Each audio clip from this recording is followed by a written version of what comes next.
estoy haciendo el PowerPoint, lo voy a abrir de todas maneras, porque en un momento dado creo que voy a compartir pantalla, pero parece un poco absurdo en este momento estar hablando de la historia del tarot, ¿no? Es siempre la misma historia, es que aquí estamos en una cosa que es como mucho más importante que hablar de la historia del tarot.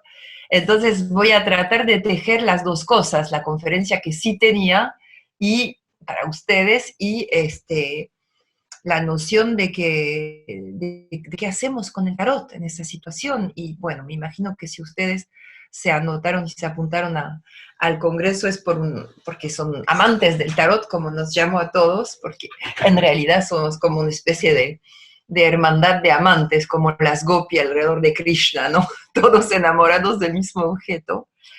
Y bueno, mi tema de hoy es una especie de mirada transversal al tarot de Marsella en particular, porque soy francesa y el tarot que me interesa es el de Marsella, por una parte porque emana de la cultura que conozco muy bien y por otra parte porque obviamente saben que el tarot que fue redescubierto o reinventado en el siglo XIX desde haber sido un juego de mesa, un juego con triunfos y cartas de corte y cartas de puntos, como había tantos, ¿no?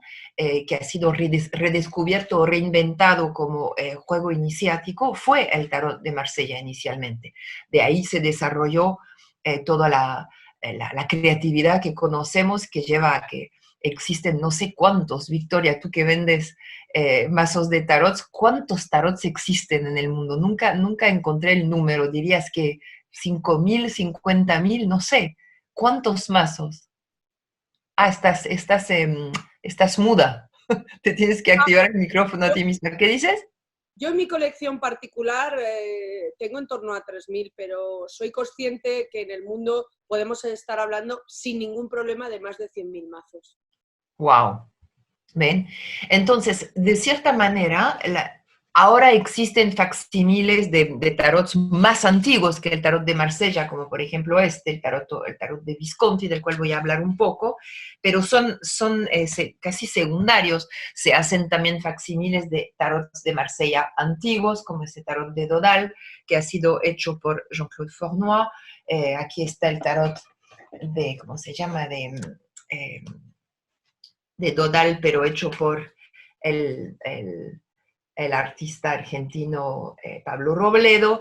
Entonces, entre los mazos actuales hay como una moda de rehacer facsimiles de tarots antiguos, pero hubo una creatividad increíble a raíz del redescubrimiento y del estallido de la cartomancía del siglo XIX, que básicamente estuvo apoyado en el enamoramiento loco que le agarró a Cour de Guébelin al final del siglo XVIII por el tarot de Marsella, en el cual Cour de Guébelin vio eh, de manera discutible, digamos, toda la dimensión iniciática y medio soñada por él, porque Cour de Guébelin estaba investigando en todo lo que podría ser como la prehistoria, lo que él llamaba el mundo primitivo, y tenía sus ideas un poco románticas sobre los símbolos de Egipto y la dimensión iniciática egipciana. Era masón, entonces también tenía esa educación de la masonería, que es bien particular, y en realidad fue él quien dio el primer golpe en una velada muy común, que de la cual tengo, soy muy mala con las fechas, entonces agarré mi libro que de pronto va a salir en castellano, y las fechas están en mi libro, pero en mi cabeza no, porque yo no soy, tengo una educación universitaria, pero no soy, no soy un espíritu muy matemático, ni muy, ¿cómo se dice?, ni muy científico, ¿no? Entonces, Cour de Guébelin, el día en que el tarot pasa de ser un mazo para jugar a un mazo, o el año en el cual el tarot pasa de ser un mazo para jugar a un libro de sabiduría, como lo dijo Cour de Guébelin, se lo voy a decir de pronto, perdón, eso, 1770.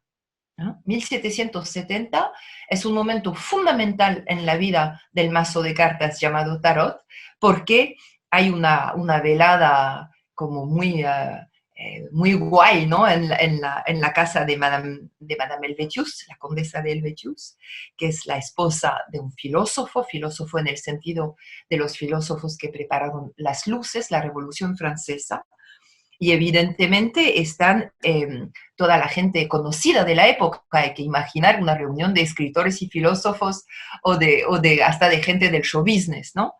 Y llega a Cour de Guéblin, que tenía unos 40 años por ahí, y que era uno que quería ser parte de ese mundo ¿cómo se dice?, tan deseable, ¿no? De los intelectuales de la época, más o menos. Y entonces tenemos la historia, él la escribió, la condesa de Helvetius le dice, estamos jugando a un juego que probablemente usted no conoce. Y él le contesta, pero eso se puede, ¿qué es ese juego? Se llama el juego de tarot.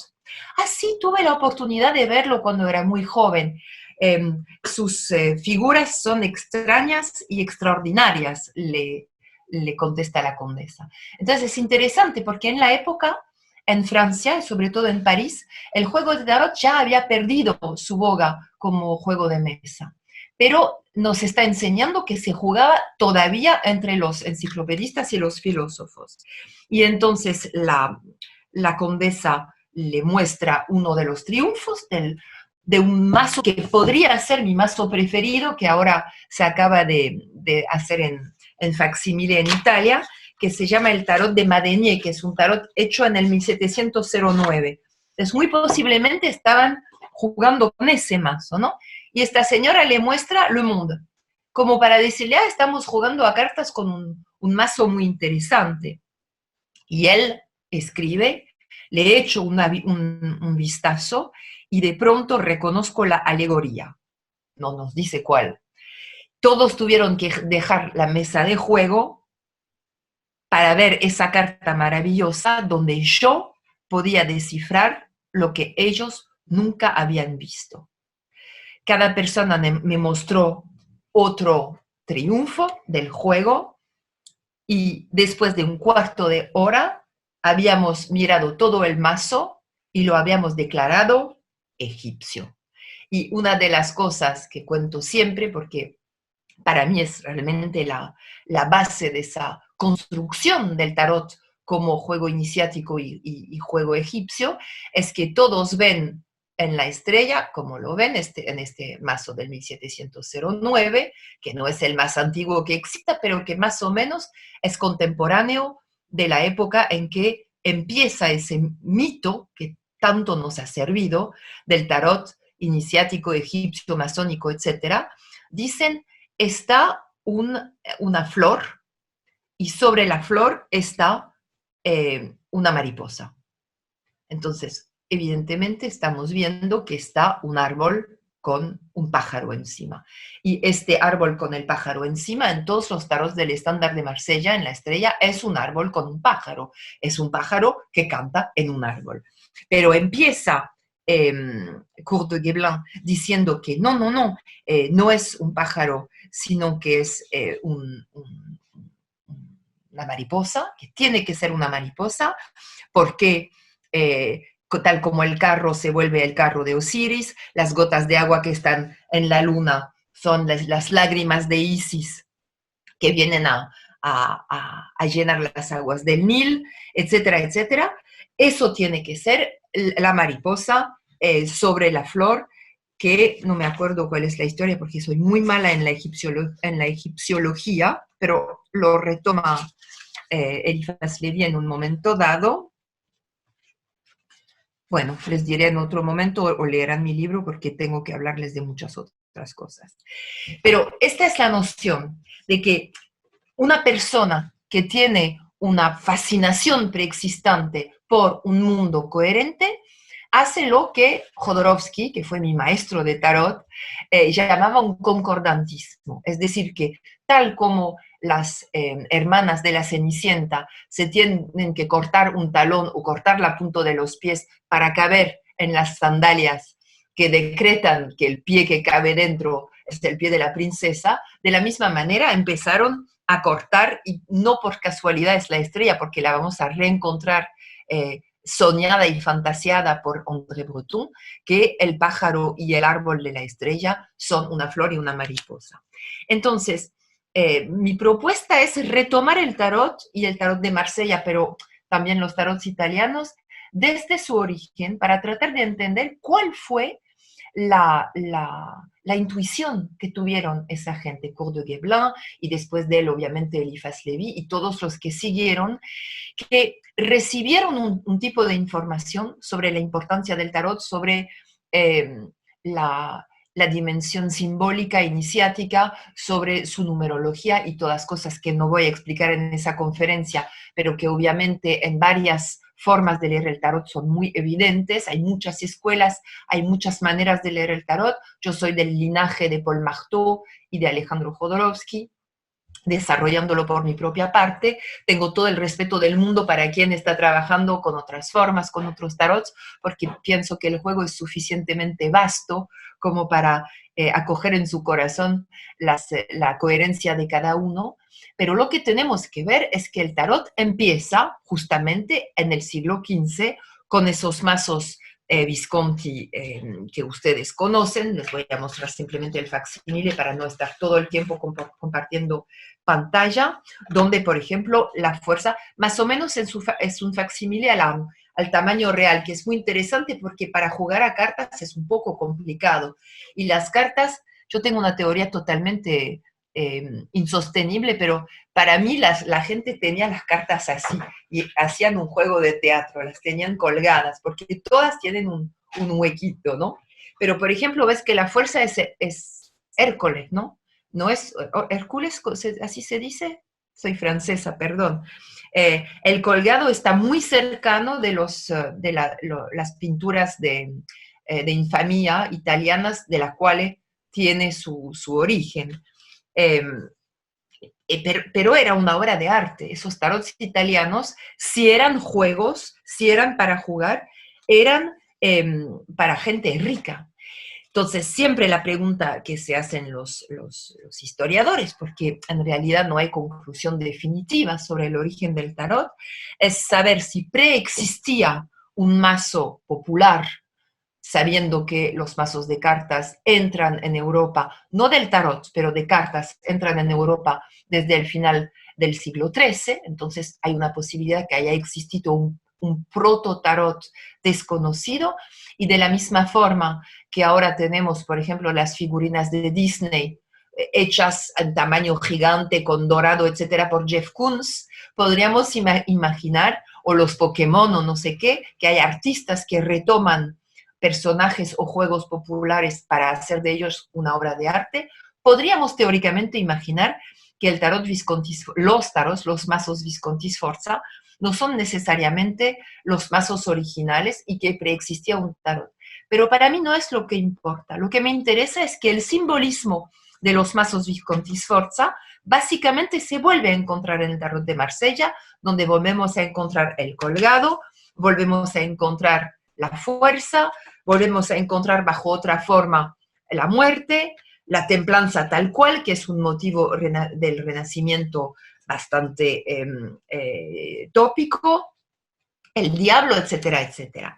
Entonces, lo que me interesa es pensar cómo podríamos acceder a la simbología del tarot conectándolo con la poesía de su tiempo, en su origen, en el momento de su desarrollo en Francia, porque muy claramente la razón por la cual el tarot de Marsella, dicho de Marsella, que en realidad es el tarot artesanal francés bajo todas sus formas, que fueron bastante variadas, llega a ser el mazo que invade toda Europa en el siglo XVII, XVIII y hasta mediados de XIX, porque Francia concentró la producción. ¿Y por qué? Porque hubo una crisis económica en Italia que hizo que los italianos en el siglo XVII jugaban al tarot con los tarots franceses. Entonces, tenemos un origen en el siglo XIV, XV italiana. Vamos a conectar con el mundo poético de la Italia de la época. Después tenemos un desarrollo muy fuerte en la región de Lyon, en Francia, que fue la región más intensa de producción de libros y de producción de imágenes grabadas sobre madera, que fue el mismo movimiento que empezó a producir los tarots entre el 1450 y desarrollándose sobre todo en el siglo XVI y XVII. ¿Y qué pasa? Como coincidencia en el momento en que el tarot deja de ser un juego porque pierde su fama en el siglo XIX. ¿Qué pasa con la poesía simbolista francesa? Porque los esoteristas, los primeros esoteristas que redescubren el tarot son unos franceses. ¿Y cómo viaja el tarot hacia el siglo XX, de acuerdo con los escritores y los poetas, para convertirse en esa herramienta mucho más abierta, que para algunas personas sirve para leer el futuro, para otras personas sirve de forma psicológica, para otras personas sirve como herramienta espiritual de conexión con los mundos sutiles, o que para otras personas es una herramienta también artística. Entonces se abre un poco desde la magia hacia el arte, pasando por la espiritualidad, por la psicología, etc. Y eso sigue muchísimo la forma en la cual los escritores y poetas se interesaron al tarot en el siglo XX. Entonces, les quería mostrar, primero voy a compartir pantalla si puedo, eso es, porque había preparado para ustedes esa cosita. Entonces, los triunfos de Petrarca. Ojo que no hay que pretender, obviamente, perdón, eso no tiene nada que ver acá, solo quería ver eso, diaporama. Los triunfos de Petrarca no son el origen del tarot. Les voy a volver a contar rápidamente de qué se trata. Petrarca, que fue un poeta de mediado del siglo XIV, se enamoró perdidamente de Laura, la vio salir de una iglesia en la ciudad de Avignon y se enamoró perdidamente. Pero Laura estaba ya casada con el tatarabuelo del Marqués de Sade, lo que siempre me hizo reír mucho porque esa mujer que es la imagen de la castidad terminó siendo la ancestra del Marqués de Sade, que es bastante divertido. No sé si estoy volviendo, sí, aquí estoy. Y obviamente ella tuvo 11 hijos con su marido, imagínate. Y Petrarca tuvo que estar enamorado de ella sin poder lograr conseguir la unión con ella. En el 1348 muere Laura de la peste, que es un choque enorme para Petrarca, y al final él sigue por casi 30 años escribiendo ese inmenso poema que es como el itinerario de su vida amorosa, que fue el absoluto bestseller, no solo de su época, pero hasta el siglo XVI. Es decir, que cuando llegó inicialmente eran manuscritos enluminados, vamos a ver, hemos visto ya una de las ilustraciones de ese manuscrito, pero cuando empezaron a imprimir libros, los grandes bestsellers eran la Biblia, los triunfos de Petrarca y las novelas de caballería. Y es muy interesante porque, de cierta manera, esos tres bestsellers están relacionados con el tarot, y lo que les quiero compartir es que el tarot es una emanación simbólica de su época. Entonces, los 6 triunfos de Petrarca son: triunfo del amor, se enamora de Laura y le sucede algo que le va a cambiar la vida para siempre. Triunfo de la castidad, concebida como una virtud, es decir, que Laura lo rechaza. Al final, una vez le dirá que estaba compartiendo su amor, pero lo rechaza físicamente. Entonces hay una intensificación que nace de esa distancia. Muy tanguero el tema, ¿no?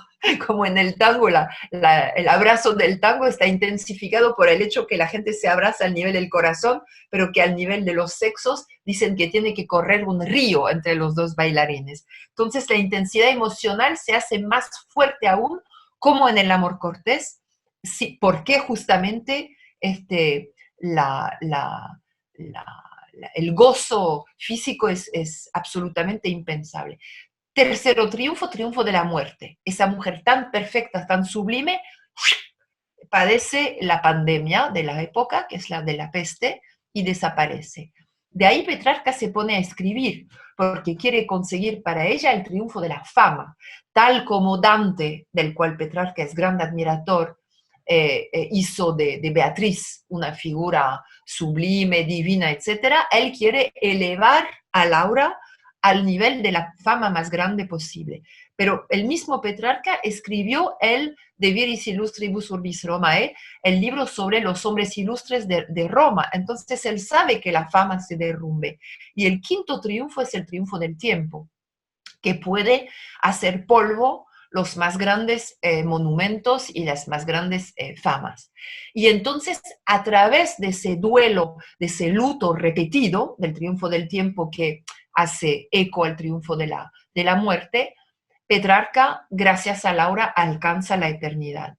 Para decirles la importancia de eso, ese libro publicado en 1374, en el 1650, el 1550, perdón, es decir, 2 siglos después, la gran obsesión de toda Europa era descubrir la tumba de Laura, porque nadie sabía dónde ella había sido enterrada, porque obviamente con todos los muertos de la peste no habían tenido el tiempo de hacerle una piedra tumbal. Es decir, que la obsesión del mundo literario europeo por 2 siglos fue descubrir la tumba de Laura, para decirles el nivel de intensidad.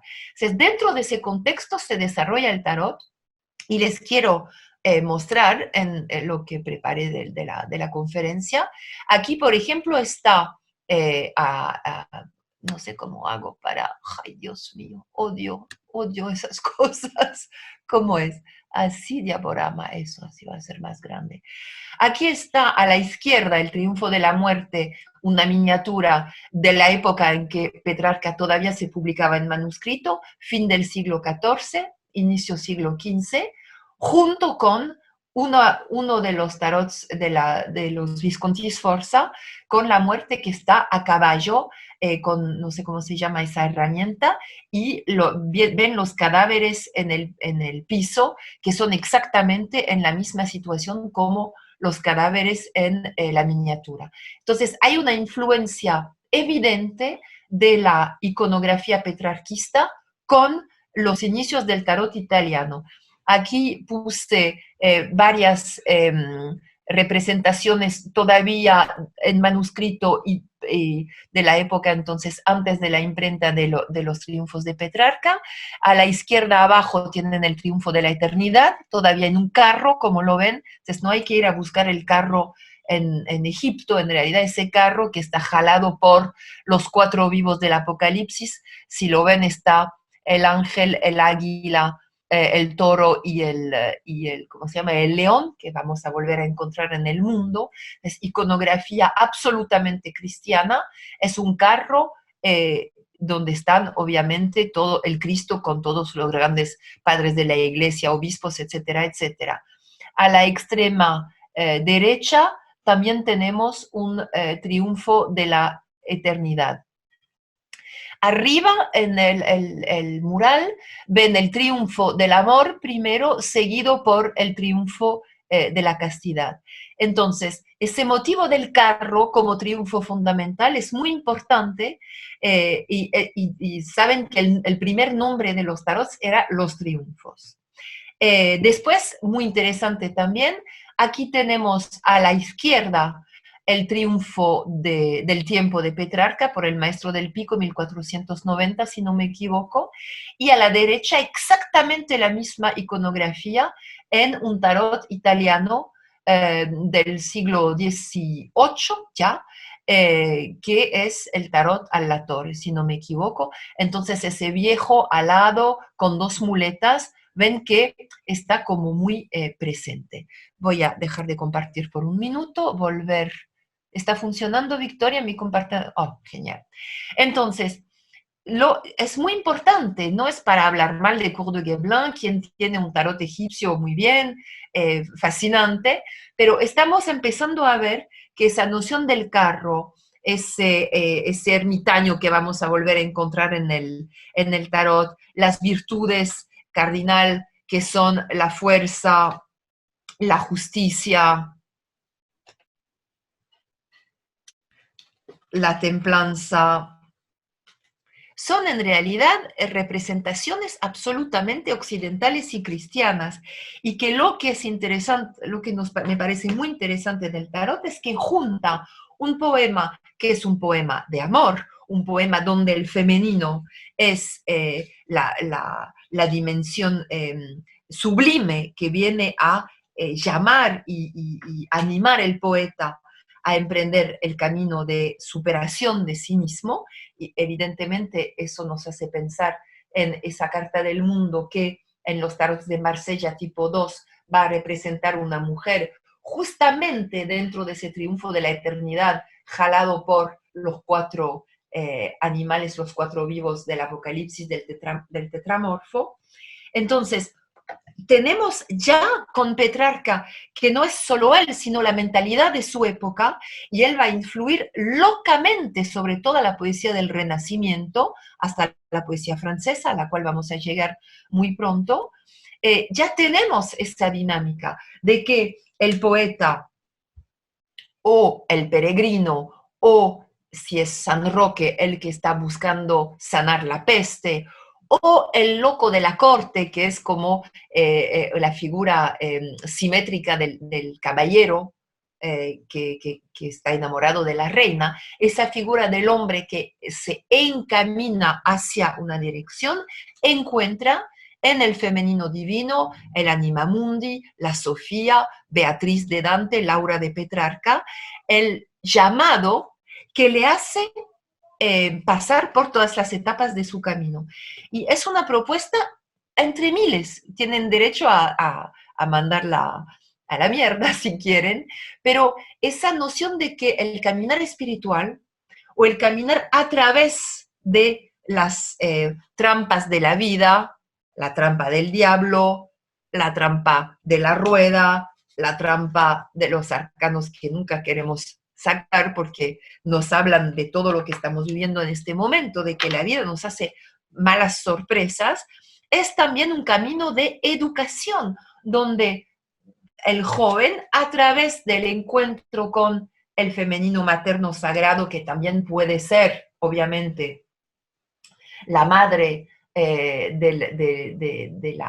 de la casa de los compañeros, de los compañón que vienen a iniciarse en su oficio. La papisa es la esposa del maestro de los compañón también, pero a través de esos encuentros con el reino al femenino, el reino al masculino, la dimensión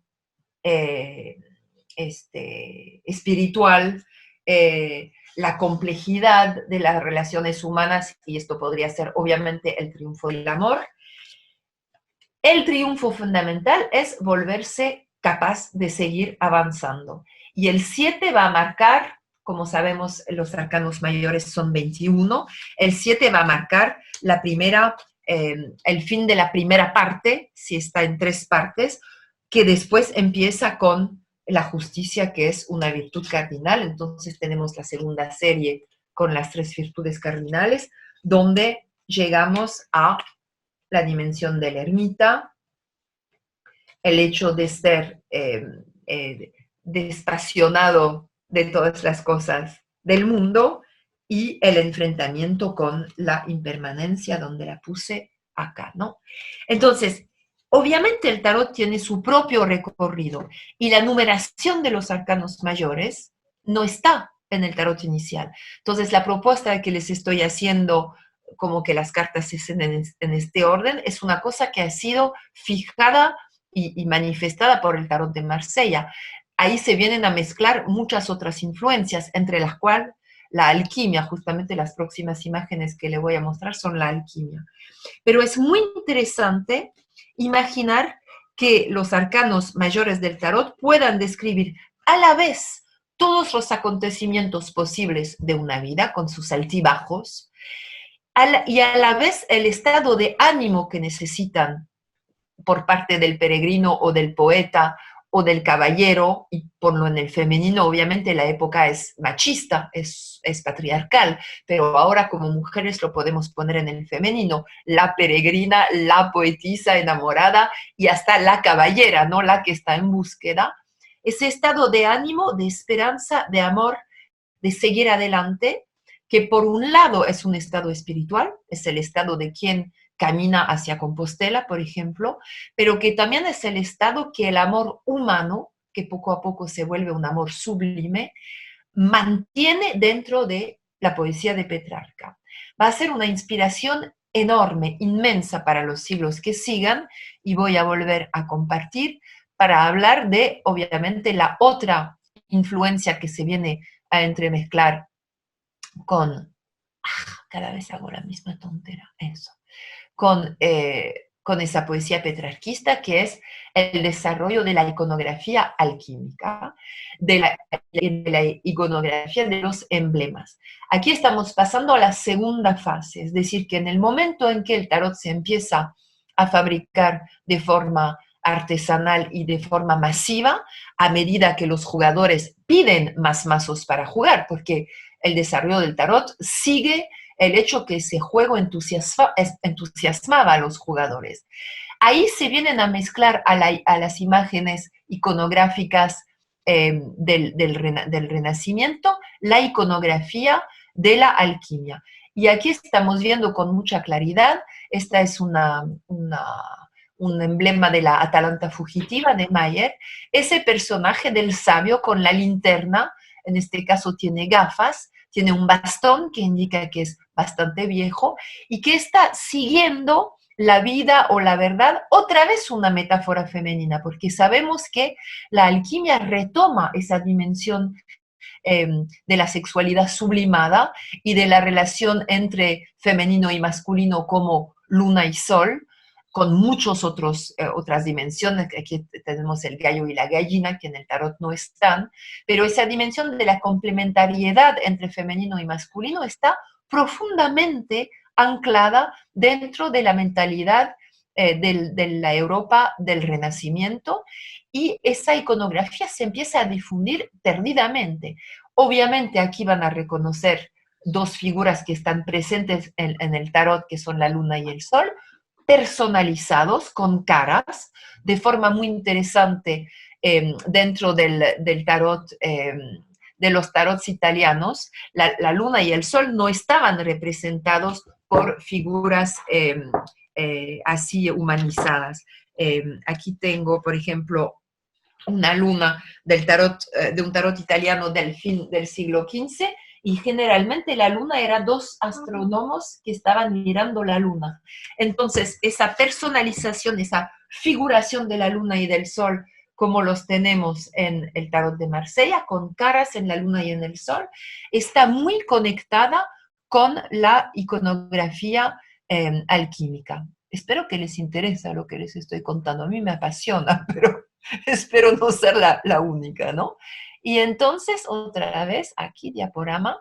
Entonces, aquí vemos, y de la misma manera, evidentemente, el ermitaño del tarot de Marsella. El tarot que está a la izquierda es un tarot del cual solo tenemos dos cartas, que ha sido, que probablemente ha sido hecho en Lyon, en el año 1475, por ahí, está impreso, está grabado sobre madera y pintado a stencil. Al lado está el tarot dicho de Carlos el Sexto, que es un tarot italiano del fin del siglo XV, que está nada que ver, que está laminado con oro, etcétera, etcétera, que es un tarot de una casa de príncipes. Y entonces ven que esa imagen del ermitaño, que en algunos tarots era más como el triunfo del tiempo de Petrarca, se vuelve más cercana de la imagen alquímica del sabio con la linterna, que va a ser la que va a quedar en el tarot de Marsella. Por otro lado, hay mucha iconografía alquímica, así aquí ¿cómo se dice? El venado y el unicornio, que no aparece para nada en el tarot. Entonces no podemos decir que el tarot sea alquímico, porque le falta muchísimo el bestiario y la profusión simbólica, que era gigante en la alquimia. Un poco se encuentra en algún tarot antiguo italiano que se llama el Solabusca, que es de 1491, pero que muy probablemente era más bien un juego de aprendizaje justamente, entre otras cosas, sobre las técnicas de la alquimia. Para volver al tarot de Marsella, ¿qué es lo que sucede en el Renacimiento europeo y francés sobre todo? Pasa que en un momento dado a Lyon se desarrolla mucho el tarot y la impronta y sucede que hay una obsesión, un enamoramiento general enorme para lo que se llaman los emblemas. Entonces, el primer libro de emblemas que está publicado es el de Alciato. Alguien está estornudando, no sé qué está sucediendo. En 1531. Y los emblematas de Alciato, aquí están en el centro, van a disparar una fascinación por los emblemas, que va a tener mucha importancia en la relación con el tarot. ¿Qué es un emblema? Un emblema es una imagen con un número, es decir, conectada dentro de un conjunto, con un orden específico dentro de una numerología específica, que está acompañado por una leyenda y a veces por un texto corto. Y esta es la pasión del siglo XVI en toda Europa y en particular en Francia, donde se va a imprimir el libro de emblemas de Alciato. Y lo que sucede es que los poetas franceses del Renacimiento, que son fundamentalmente petrarquistas, que aprendieron de Petrarca a escribir sonetos, que aprendieron de Petrarca a adorar una dama o un amante, porque están también poetisas como Pernette du Guillet o Louise Labbé, esa noción del anhelo sentimental como camino espiritual. Y entre los libros de emblema, entre estos libros de poesía, hay uno en particular que es muy importante porque está muy contemporáneo del desarrollo del tarot en Francia, y es el libro de un poeta que se llama Maurice Sèvres, se llama Délit, objet de la plus haute vertu, y es un libro donde aquí está, primera impresión en Lyon, en el 1544, y donde cada uno de los poemas está acompañado por un emblema. Es básicamente lo mismo que los triunfos de Petrarca para Laura, solo que son, si no me equivoco, 449 poemas de 10 líneas.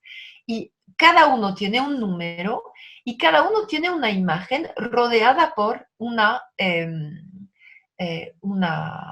leyenda. Por ejemplo, aquí está la araña que dice, yo he tejido el lazo donde me muero. O aquí el basílico, el unicornio, perdón, decían que cuando veías un unicornio te morías. Entonces, para verte pierdo la vida.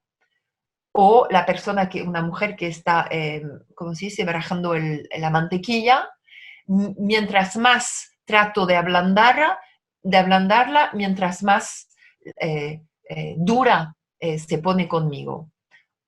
Otra ilustración, entre todas una perfecta, que es, claro, entre todas las estrellas, la luna llena perfecta. Y un emblema conocidísimo de la época, que es la mariposa, esta vez sí es una mariposa, que se viene a quemar en la llama, en mi alegría dolor, que es una temática hiper importante. Aquí hay varias otras que les dejo ver para que ven la belleza que son. Todo eso es del libro de poemas de Maurice Sèvres.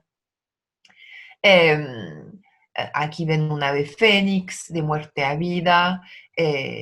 Entonces, la mariposa que se viene a quemar me parece una cosa muy importante porque es exactamente la temática, que para mí es la temática de base del tarot, es esa noción de que el amor humano, el amor del enamorado, del tarot,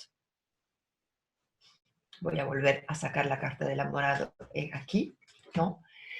Pasa literalmente 14 cartas quemándose en la realidad de lo que es el egoísmo, la dificultad, las relaciones de poder, la interioridad, etcétera, etcétera, para, tal el ave fénix, resurgir como amor eterno. Y aquí ven que obviamente hay una equivalencia entre los tres personajes desnudos de abajo, los tres personajes vestidos de abajo, vestidos desnudos, y el ángel desnudo pero infantil, que se vuelve un ángel vestido pero adulto. Entonces, no, evidentemente no fue Petrarca quien inventó el tarot y no fue Maurice Seff quien influenció Dodal o Payen o todos, o cómo se llama este que me encanta, el tarot ¿cómo se llama? De Jean Noblet, ¿no? Con su loco que tiene, está lleno de alusiones sexuales el tarot de Noblet. Pero el tarot viene de la misma época y esa época está obsesionada por la relación existando entre el dolor exquisito del amor humano y el dolor eterno del amor divino. Voy a saltar unos siglos porque los siglos que voy a saltar son los donde el tarot de Marsella básicamente sigue en la misma forma. Algunos números para que la conferencia tenga cierto valor académico. La técnica de fabricación de las cartas de jugar y de los tarots queda sin cambiar por todo el periodo, 4 siglos, 1450 al 1850. Las 3 calidades de papel pegados entre ellos, que van a producir un cartón rígido sobre el cual está impreso con un molde de madera un dibujo que después está pintado a stencil. Entonces, y dentro de ese periodo tan largo, les voy a dar unas fechitas de mazos de tarot hechos en Francia y vendidos en toda Europa. Tengo aquí una cronología. Probablemente en el fin del 1500, un tarot de Nicolas Rolichon que no hemos vuelto a encontrar. 1650, el Noblet, que les acabo de mostrar. 1709, el Madonier, que les mostré. El tarot de Payen y el tarot de Dodal, hechos en Avignon y en Lyon. Dodal es entre 1701 y 15 y Payen 1113. Los tarots imitados en Suiza porque no pagaban los mismos impuestos que empiezan con François Héry en el 1718 y de ahí sigue toda la producción que se establece en Marseille probablemente desde el 47, 1747 con Chaffard, Turcati, Fautrier, Bourlion, Arnoux et Anfou, Convert, que es del 1800 entre 1809 y 33, está mintiendo sobre su tarot, no es tan antiguo como lo dice, hasta llegar a que la fábrica ¿cómo se llama? Lo tenía en versión, aquí lo tengo, la fábrica de Grimaud compra todos los carteros de Marseille y que aquí tengo un original que me gusta mucho y que en el 1930 existe esa reedición hecha por Paul Marteau, que ya es una reinvención con poquísimos colores.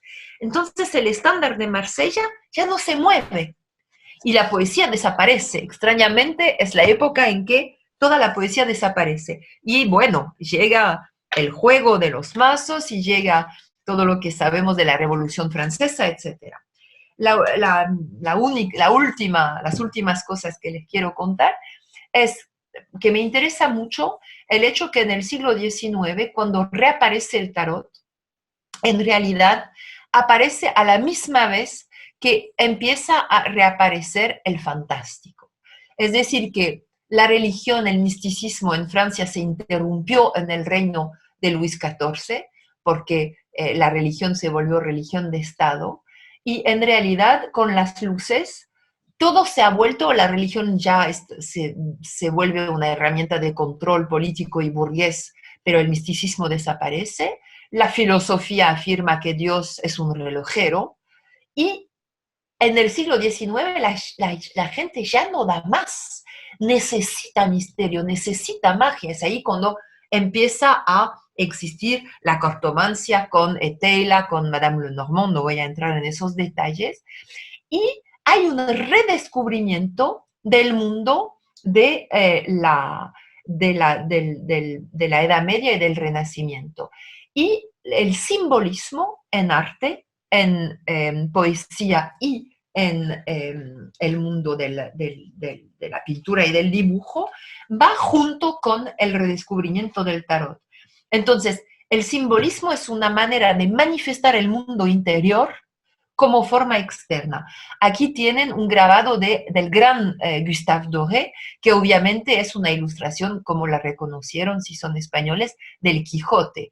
Y ven que está el Quijote en realidad en su sillón y que todo su mundo imaginario, como un mazo de cartas, lo rodea. Esa mentalidad que resurge en el siglo XIX es exactamente la mentalidad que reinventa y redescubre el tarot. Doré de la misma manera se fascinó con Dante y aquí vemos una ilustración de la Divina Comedia donde está abajo en una nube Dante mirando a Beatriz. Volvemos a ese tema de la mujer santa, inaccesible con la aureola, que ella misma está guiando el poeta hacia el umbral de los aposentos de la santidad. Otra ilustración de Doré para la Divina Comedia, una pintura de Gustave Doré también, que es un gran pintor del simbolismo, que es la lucha de Jacobo con el ángel. Y evidentemente en poesía tenemos Las flores del mal de Baudelaire. Baudelaire es muy importante, esa es una ilustración de un dibujante poco conocido, de Jacquemont, para Las flores del mal de Baudelaire. Estamos empezando a ver que esa noción que va a ser muy presente en la cartomancia del siglo XIX, un poco de una visión pesimista, ¿no? De la condición humana y que va a ser una cosa que va a envenenar la tarología del fin del siglo XIX, que después va a ser rescatada por los surrealistas, porque estamos justo después del romantismo, pero fue Baudelaire quien puso en poesía la ley de las correspondencias, es decir, que a cada sonido responde un color, que responde a un humor, que, etcétera, etcétera. Y esto está muy conectado con la magia de la época.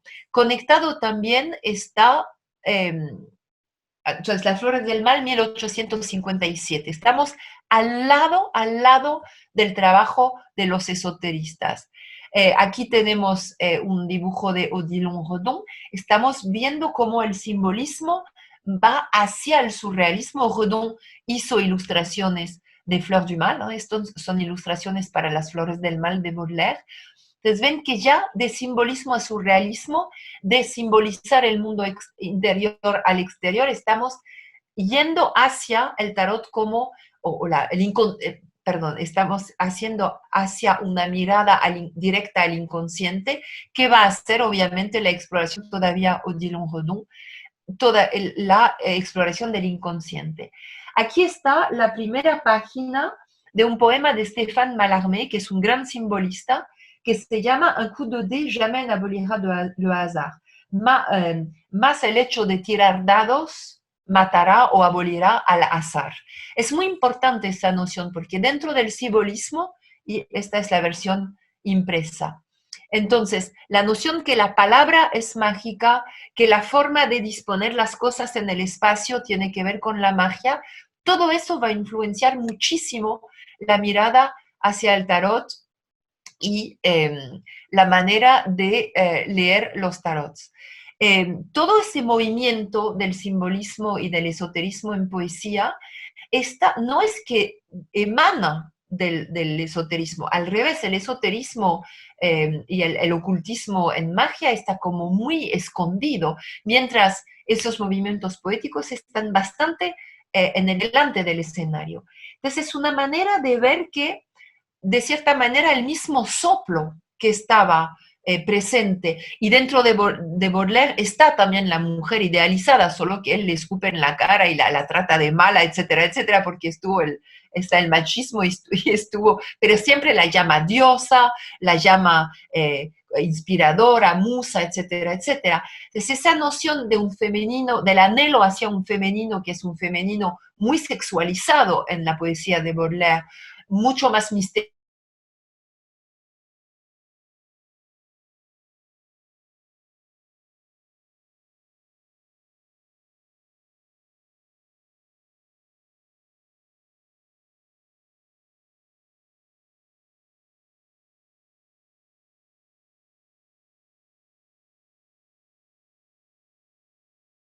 necesidad nos va... ¿Me congelé?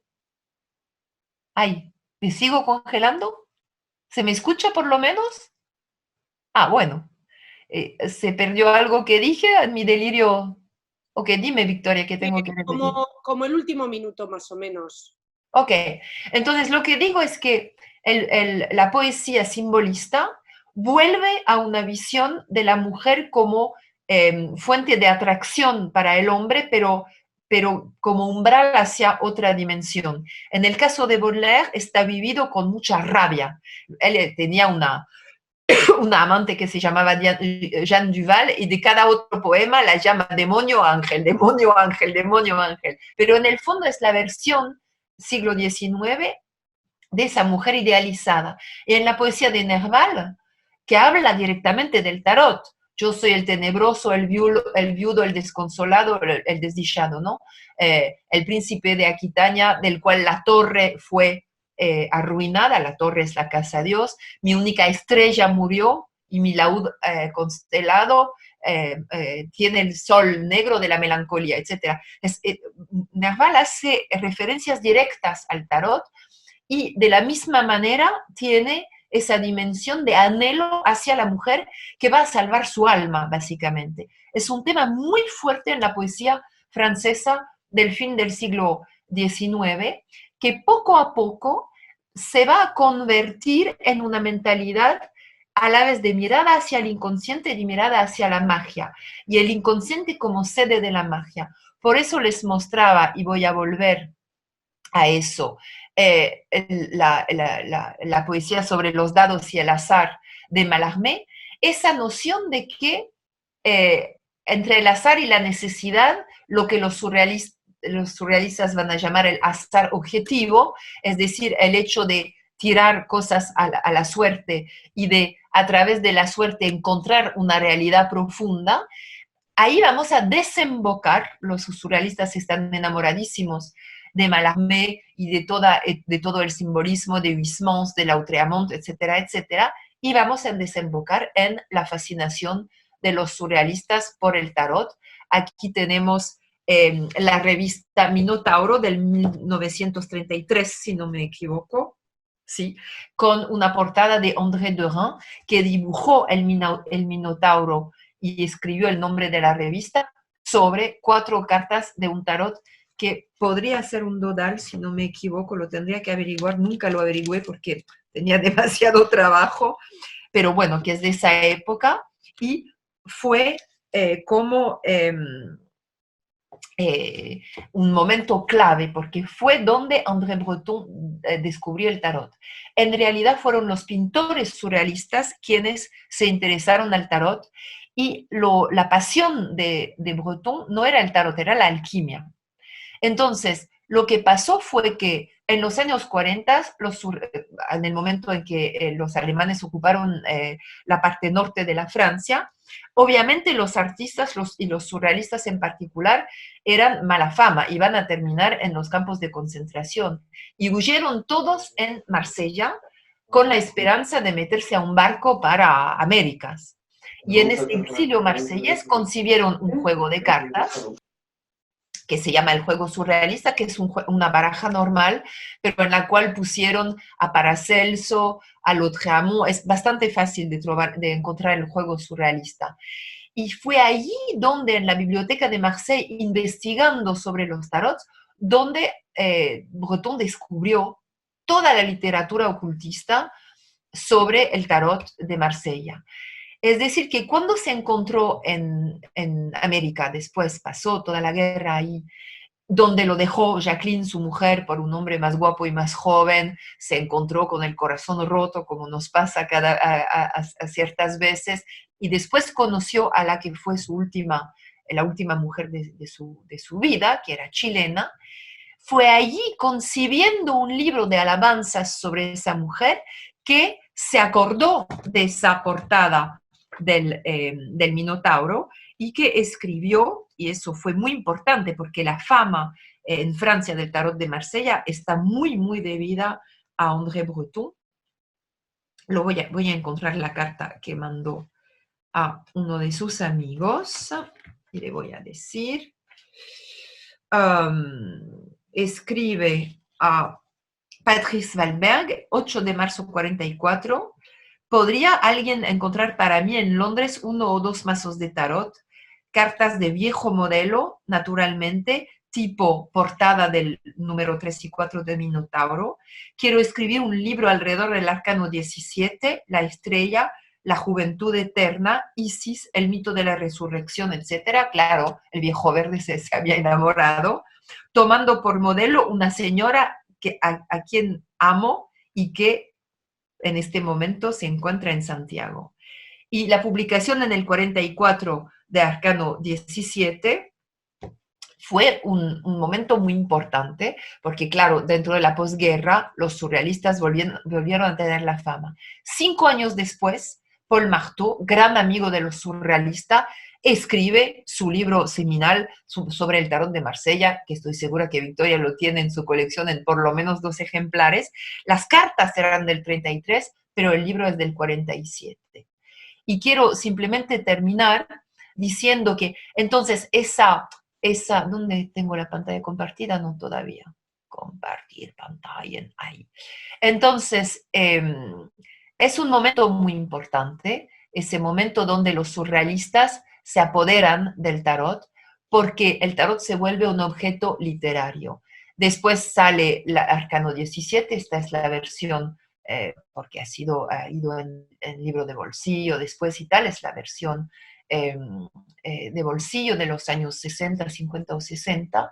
Como ven, pusieron en orden numérico la 16 y 17 y 18, había cierto entendimiento en esa época, y ahí llegamos evidentemente a Italo Calvino, al Castillo de los Destinos Cruzados, donde Calvino utiliza tiradas de tarot. A mi izquierda es el tarot de Marsella de Marteau, y a la derecha es una versión del Visconti Sforza. Utilizó los dos modelos para construir una historia. Es lo último que me gustaría decirles es que yo, siendo una literaria de formación, me interesa mucho esa noción. Lo que hizo Calvino fue que se basó en un estudio de filología donde personas que estudiaban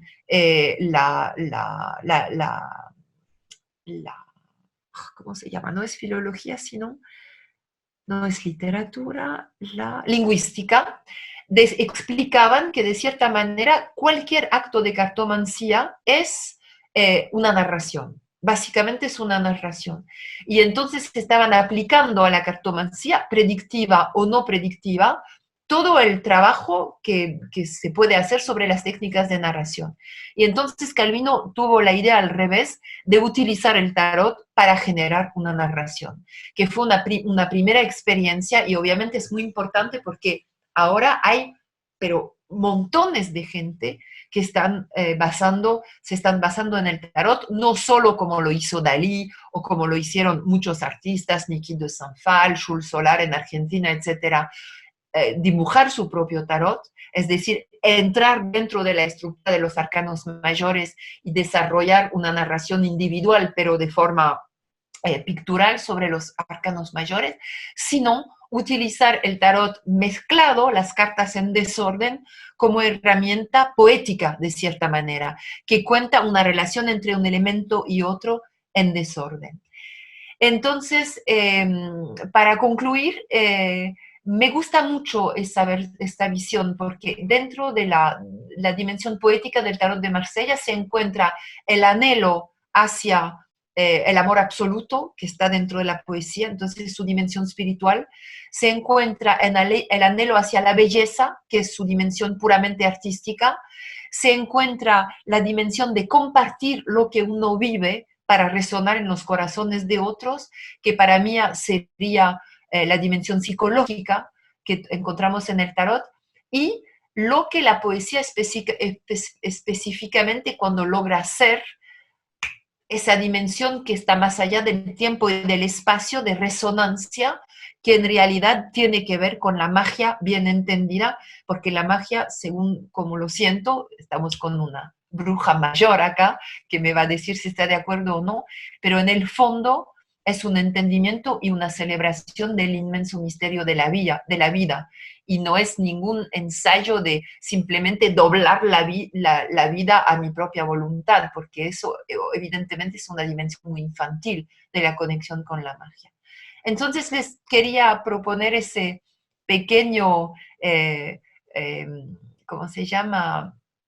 Recorrido poético por el tarot. Si hay comentarios o preguntas y que tenemos 10 minutos más, puedo tratar de contestarles, pero básicamente era una propuesta. Te devuelvo el micrófono, Victoria. Bueno, pues yo creo que realmente ha quedado bastante claro. Por supuesto, tenemos el chat. Si a alguien le apetece hacer una pregunta o tiene alguna cuestión que quiere que Marian le resuelva, aquí está. Bueno, Marian, los halagos son constantes, impresionante, maravilloso, genial. Además, queremos decir que estamos emitiendo estos últimos minutos en Facebook Live porque tenemos también una sorpresa. ¡Ah, sí! Porque aparte de que todo el mundo sepa que estamos en directo en este segundo Congreso Internacional de Baraja y Tarot y que el Congreso se siga viviendo como debe de ser, encerrados, porque era la papisa, como ha dicho Marian. Me vas a invitar para la emperatriz, ¿eh? Sí, claro, por supuesto. Que vengo con cetro y corona, ¿eh? Bueno, la que vamos a firmar el año que viene va a ser épica, eso seguro. Bueno, yo os voy a compartir la sorpresa que tenemos y ahora ya pues Marian que nos cuente algo más. Bueno, después de hablar con Marian y después del taller que ya tuvimos, que está disponible también para quien quiera, yo le dije, oye Marian, nos tienes que dar un poco de ese conocimiento y hacer un curso un poquito extenso, que lo vivamos semana a semana, que todas las semanas integremos conocimiento contigo y descubramos ese camino que tú nos propones, ¿no? Entonces ella me dijo, me convenciste, bruja, porque a mí me llama bruja, ya lo sabéis. Bueno, entonces ella nos propone hacer un taller todos los sábados, desde el 4 de abril hasta el 2 de mayo, van a ser 5 clases de 2 horas, desde las 7 a las 9 de la tarde, españolas. Sí, para poder integrar a los latinoamericanos, porque tengo muchos alumnos en Argentina, en Chile, en México, y sería injusto que ellos no puedan compartir la convivencia de encerramiento con nosotros, ¿no? Claro, bueno, esto es importante. Es una manera, además, de... me parece muy feo el concepto de pasar el tiempo, sino de vivir este tiempo, porque este tiempo está siendo un regalo. Estamos haciendo cosas que posiblemente siempre estamos aplazando y al final nunca hacemos, y sobre todo es un tiempo para vivirlo y para vivirlo con nosotros mismos. Tener la suerte de que Marian Costa, que no hace estas cosas nunca, por lo menos para España, ha accedido a hacer este taller exclusivo. Pero no solamente ha accedido a eso. Atención lo que le voy a contar, porque claro, un taller con Marian Costa no cuesta menos de 300, 200, 250, bueno, pues ya lo sabéis, ¿no? Cuánto cuesta más o menos un curso de estas características. Sobre todo, además, un curso como el que ella va a dar, porque va a ser teoría y práctica con los 78 arcanos. Hoy simplemente hemos tenido un aperitivo. Bueno, pues Marian, lo que dice es lo siguiente. Bueno, yo sé que mi curso vale 220 euros, por ejemplo, 222 concretamente. Es pues dije 222 porque es una exageración de los arcanos mayores, ¿no? Bueno, pues exagerando los arcanos mayores, decidimos que ese era el precio. Pero claro, luego pensamos y dijimos, estamos en un muy mal momento para mucha gente, ¿no? Gente de algunos países y de España también, que estamos pasando una época complicada. Y entonces me dijo, por eso no te preocupes, porque ya, si algo me quita es preocupaciones, que os aseguro que también tengo bastantes. Me dijo, yo mira, por una contribución, una aportación de 17 euros... Hola, Victoria. Hola. Se congeló. ¿Se congeló ahora sí? Sí, pero quizás soy yo, ¿eh? Ah, bueno. Bueno, en pocas palabras, hemos decidido hacer hacerlo accesible desde una donación de entrada que es ridícula. Pero no es tan ridícula porque es siempre mi misma obsesión de que no es una mariposa, sino un pájaro, y que no es una flor, sino un árbol. Entonces, precio de entrada, pero por favor no me estafen si tienen los medios pagar más, 17 euros para un taller de 10 horas. Bueno, como veis, sale la hora pues a una cosa así como a euro y medio. Entonces, pero quien, como dice Marian, realmente pueda pagar un poco más o tenga acceso, porque nosotros estamos pagando a técnicos, plataforma, a Marian. Yo tengo que sobrevivir, mujer. que tenemos que comer, aunque cada vez estamos más delgadas y más bellas, pero bueno, pues queda abierta esa inscripción. Voy a dejaros el correo electrónico para quien se quiera inscribir. De todas maneras, el evento estará en Facebook esta misma noche. Y bueno, Marian. Lo llamé tarot, encierro, supervivencia y éxtasis porque, bueno, tú dices que es un regalo porque eres optimista, pero estoy viendo mucha gente que está pasando por altibajos muy fuertes. Y la pregunta que quería hacer es, claro, es importante aprender una forma de leer el tarot. Yo no digo que tengo la verdad, pero leo el tarot con unas técnicas que me parecen interesantes. Pero sobre todo, una vez que hemos adquirido el vocabulario básico, que estará en la primera, más o menos en la primera sesión, ¿qué hacemos con esa herramienta en este momento? Porque no sabemos, no tenemos, con el tarot de Marsella, siempre. Acabo de hablar del tarot de Marsella por 1 hora y media y preguntas con qué tarot se va a realizar, pero por favor. El tarot de Marsella, porque su numerología es particular, es de las cosas que voy a explicar, ¿no? Entonces, si no tienes un tarot de Marsella, puedes dibujar uno, o puedes descargar el de Yoav Ben-Dov, o puedes comprar uno por correo a la tienda de Victoria. Vamos a trabajar sobre el estándar de Marsella, es decir, cualquier tarot de Marsella está bien, cualquier de los que tengan el estándar de Marsella, desde Dodal hasta Jodorowsky está bien. Pero sobre todo vamos a trabajar sobre nosotros mismos, ver cómo el tarot nos puede ayudar. Y vamos a trabajar sin estar obsesionando con ese detallito, si es una mariposa o si es un pájaro, sino con como la fuerza de los símbolos y la fuerza de los 78 arcanos. Ya, dije. Bueno, yo he dejado por ahí el enlace, pero que me lo pida, pues yo se lo doy y sin ningún problema. Marian, sí. Muchísimas gracias de nuevo por estar con nosotros. A ti, bruja. Espero que seamos muchos compartiendo este curso que el Congreso Internacional de Baraja y Tarot, junto con la Escuela Esotérica La Orden de Ayala y la Asociación ASES, ha podido organizar para la gran, y no gran por todo lo que habéis visto, gran por su corazón, nos va a ofrecer. Muchísimas gracias y nos vemos en la próxima, muy prontito otra vez. Gracias. Gracias a todos por haber tenido la paciencia de escucharme. Chao.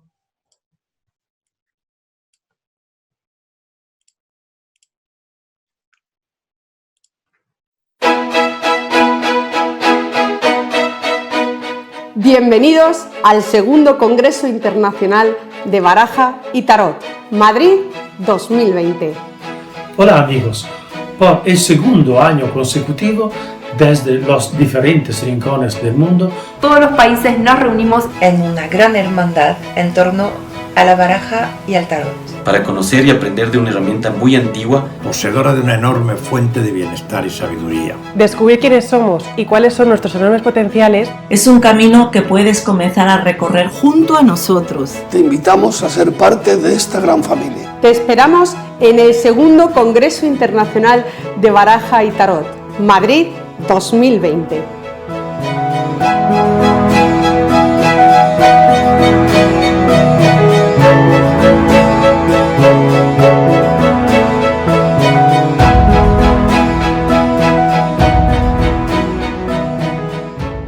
Bueno, solo sé decir para los que seguís ahí que casi estoy sintiendo la misma emoción que cuando estoy en un directo, porque para mí celebrar este congreso de esta manera, que además, claro, hemos llegado todavía a muchas más personas que no tenían tan fácil venir a España, ha sido emocionante. Espero que lo hayáis vivido así, que hayáis tenido un pedacito de esa magia. Y bueno, pues recordar que nos seguimos viendo en las clases de la escuela y en todo lo que la Orden de Ayala propone. Gracias sobre todo a muchos de vosotros que sois fieles. Estoy viendo, por ejemplo, a Jesús, a Paco, a Isabel y a otra mucha gente, Elizabeth, Marta y toda la gente que estáis, a Magali, a Jorge, que estáis apoyando este proyecto y, bueno, pues haciéndolo realidad. Los verdaderos magos también sois vosotros. Gracias, chicos.